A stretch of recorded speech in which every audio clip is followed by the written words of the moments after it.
Hello everyone, আমি অনির্বাণ, আমাদের channel আপনাদের সকলকে স্বাগত। আজকে এই ভিডিওতে কথা বলবো বারাণসী এই সিনেমাটির টিজার এক্সপ্লেনেশন নিয়ে। তো চলুন ভিডিওটি শুরু করা যাক।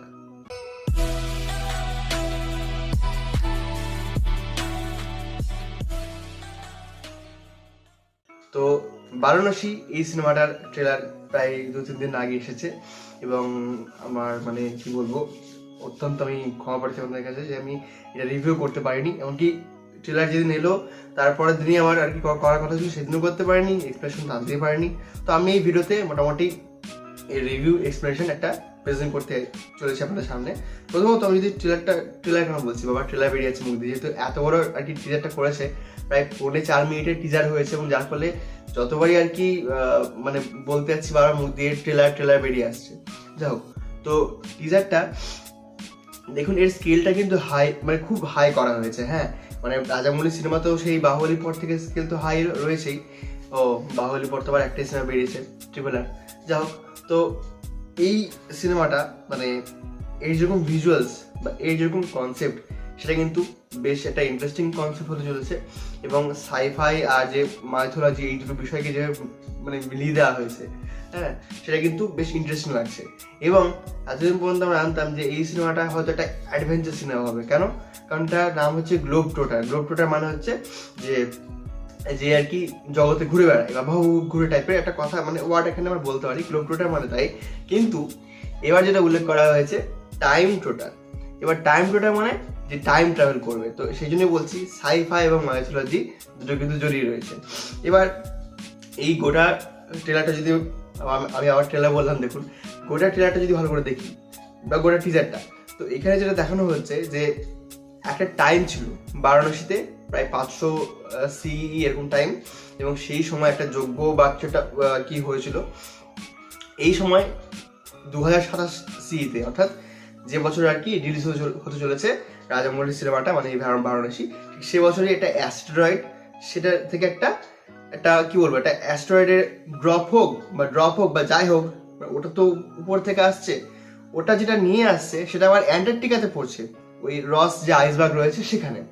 এবং এখানে আরো যে ভিজুয়ালসগুলো দেখানো হয়েছে, যে এই যে ছিন্ন অবস্থায় যে মুখ, সেই ওই মুখের মধ্যে প্রিয়াঙ্কা চোপড়ার যে চরিত্রটা মন্দাকিনী, সেটা কিন্তু উপর থেকে পড়ছে, এটা দেখবেন ভিজুয়ালস আছে ওখানে দেখানো হয়েছে। এছাড়াও রামায়ণের যে সিকোয়েন্স দেখানো হয়েছে সেটা কিন্তু আরো ভালো। ওখানে দেখতে পাচ্ছি যে হনুমানের লেজের উপর যেটা রথের চড়ে কিন্তু কেউ আসছে, তারপরে সেই রাম যে অনেকগুলো বানরের উপর দাঁড়িয়ে আছে। আমার সেই মনে পড়েছিল রোবট সিনেমাটাতে একটা সিন ছিল যেখানে সেই রোবটগুলো একটার উপর দাঁড়িয়ে হেলিকপ্টারটাকে ধরে ফেলেছিল, তো ওইরকম একটা সিনের কথা মনে পড়ে গেল। এবং ওই যে পাশ দিয়ে বজরঙ্গবলী হাতে করে পাথরটা নিয়ে যাচ্ছে, পাথর বলবো নাকি ওটা সঞ্জীবনী পর্ব বলবো জানি না, কিন্তু একটা কিছু নিয়ে যাচ্ছে, ওইখানে যে বিজিং গুলো বাজে সেটা কিন্তু বেশ ভালো লাগে শুনতে। তো তারপরে মহেশ বাবুর এন্ট্রিটা হচ্ছে এবং সে নন্দীর পিঠে আসছে। এবার এই যে 3টে চরিত্র নাম রাখা হয়েছে, মহেশ বাবুর চরিত্রের নাম হচ্ছে রুদ্র, কুম্ভ হচ্ছে এখানে পৃথ্বীরাজ সুকুমারের চরিত্রের নাম, এবং প্রিয়াঙ্কা চোপড়ার চরিত্রের নাম হচ্ছে মন্দাকিনী। এবার মন্দাকিনী একটা নদী বলা হয়, যেটা আর কি ওই শিবের যে চোখের জল সেটা থেকে উৎপন্ন হয়েছিল। তো এটার তো একটা কি বলবো, একটা রিলেশন স্থাপন করা হয়েছে মহাদেবের সাথে। এছাড়াও এখানে কুম্ভ কি হতে পারে, দেখুন কুম্ভ হয়তো রাবণের ভাই যে কুম্ভকর্ণ, সেও হতে পারে। আর এখানে আমরা দেখছিলাম যে পৃথ্বীরাজের যে চোখ মুখ না বসা দেখে মনে হচ্ছে না বহুকাল ঘুমোয়নি, তো হতে পারে যে সেটা ওই কুম্ভ হয়তো বহুদিন ধরে ঘুমোয়নি, বা হয়তো কুম্ভকর্ণের যে আর কি পুনর্জন্ম, সেটা হয়তো পৃথ্বীরাজ সুকুমারন, এমনও হতে পারে। এবং এখানে যে রুদ্র চরিত্রটা রয়েছে মহেশ বাবুর, তো এই রুদ্র অবতার এটা কিন্তু আমরা মেনলি শিবের ক্ষেত্রে দেখি। হ্যাঁ, বলি না যে রুদ্রাবতার এরকম যে ওয়ার্ডটা ইউজ করা হয় শিবের জন্য। এবং এখানে কিন্তু ডিরেক্ট দেখানো হয়েছে যে সে একটা ষাঁড়ের পিঠে নন্দীর পিঠে চেপে আসছে, তো ওটা বোঝা যাচ্ছে যে শিবের সাথে তাকে একটা আর কি মিল রেখে করা হয়েছে। এবং যেটা একদম শোনা যাচ্ছে যে এই যে রামের চরিত্রটা, এটা কিন্তু মহেশ বাবু প্লে করতে পারেন। এবার এটা এরকম কেন রাখা হচ্ছে, এমনও হতে পারে যে এই যে ধরুন ব্রহ্মা বিষ্ণু মহেশ্বর, এরা তো সবাই আর কি একই রকম বলা হয়, তো এই যে একই রকম বিষয়টা যে বিষ্ণু মহেশ্বর, সেটাকে প্রেজেন্ট করার জন্য হয়তো এমন করা হতে পারে। বাট আমি একটা সময় ভাবতাম যে মহেশ বাবুকে কিন্তু এই রামের চরিত্রে কিন্তু বেশ ভালো লাগবে, এটা কিন্তু আমার একটা সময় খেয়াল হতো। এবং যদি সেটা রাজামৌলি ইউজ করে, সেটা কিন্তু বেশ ইন্টারেস্টিং ব্যাপার হবে। এবার এখানে কনসেপ্টটা, গল্পটা কি হতে পারে দেখুন, আমি তো বললাম যে সায়েন্স ফিকশন এবং মাইথোলজি দুটো বিষয় আসবে। এবার একটা কিছু থাকবে, ঠিক আছে, একটা কিছু হয়তো এখানে আর কি পাওয়ার চেষ্টা করবে পৃথ্বীরাজ সুকুমারের চরিত্রটা, এবং সেটা পাওয়ার জন্য হয়তো সে আর কি এই আমাদের যে মহেশবাবু চরিত্র রয়েছে রুদ্রা, তাকে হয়তো বলবে যে তোমাকে এটা খুঁজে আনতে হবে। তারা 2027 খোঁজার চেষ্টা করবে, তারা অ্যান্টার্কটিকা যাবে, কিংবা যে আফ্রিকার সিকোয়েন্স রয়েছে সেখানে আর কি প্যারাশুট দিয়ে নামছে মহেশবাবু, সেটা দেখতে পাওয়া যাচ্ছে। তো ওখানে হয়তো খুঁজবে, এবং তারপর তারা বুঝতে হবে যে জিনিসটা হয়তো এখন পাওয়া যাবে না, কি পাওয়া সম্ভব নয়, কি এক্সিস্ট করে না। তাই তারা হয়তো টাইম ট্রাভেল করে হয়তো বারাণসী, যেখানে 512 CE ছিল, সেই টাইমটাতে যেতে পারে, বা হয়তো সেখান থেকে ত্রেতা যুগেও যাবে। ত্রেতা যুগে, কারণ আমরা দেখতে পাচ্ছি যে ওই যে লেজের ওখান দিয়ে রথটা নেমে আসছে, হতে পারে যে মহেশবাবু সেই রথের উপরে বসে আছে, এমনও হতে পারে।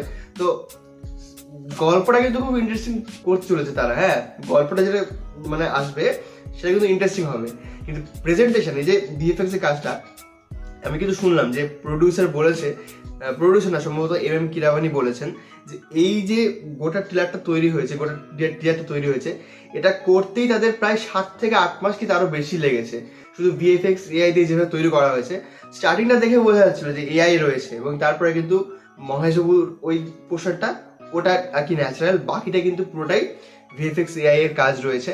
তো অল ওভার এই টিজারটা ভীষণ মানে ইমপ্রেসিভ হয়েছে, এবং অনেক প্রশ্ন উঠবে, হ্যাঁ, যে এটা কি বাহুবলীর লেভেলকে ক্রস করতে পারবে কিনা, RRR এর লেভেলকে ক্রস করতে পারবে কিনা।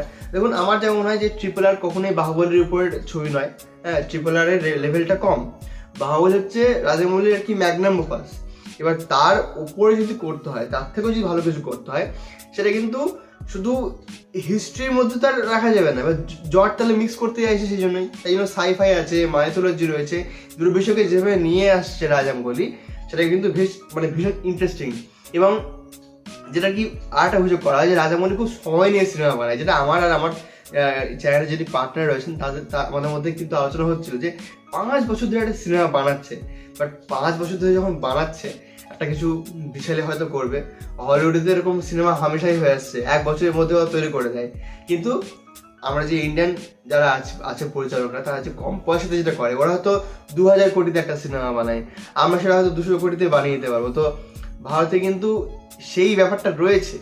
এবার 2026-27 ইন্ডিয়ান সিনেমার জন্য একটা বিশাল বড় টাইম হতে চলেছে। রামায়ণা রয়েছে, এবং সেখানে পার্ট 1 পার্ট 2 26-27 রিলিজ হবে।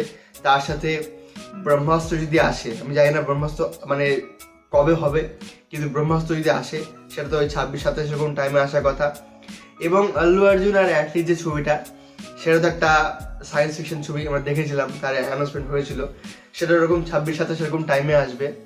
এবং রাজামৌলির এই সিনেমাটা এটা 27 আসবে। তো জানি ভিডিওটা বড় হয়ে গেল, কিন্তু এটাই আমার মতামত ছিল পুরো বারাণসীর টিজার নিয়ে। তো এই ছিল আজকের ভিডিওটি ভালো লাগলে লাইক করুন, কমেন্ট করুন, শেয়ার করুন, আমাদের চ্যানেলটি অবশ্যই সাবস্ক্রাইব করুন। ধন্যবাদ।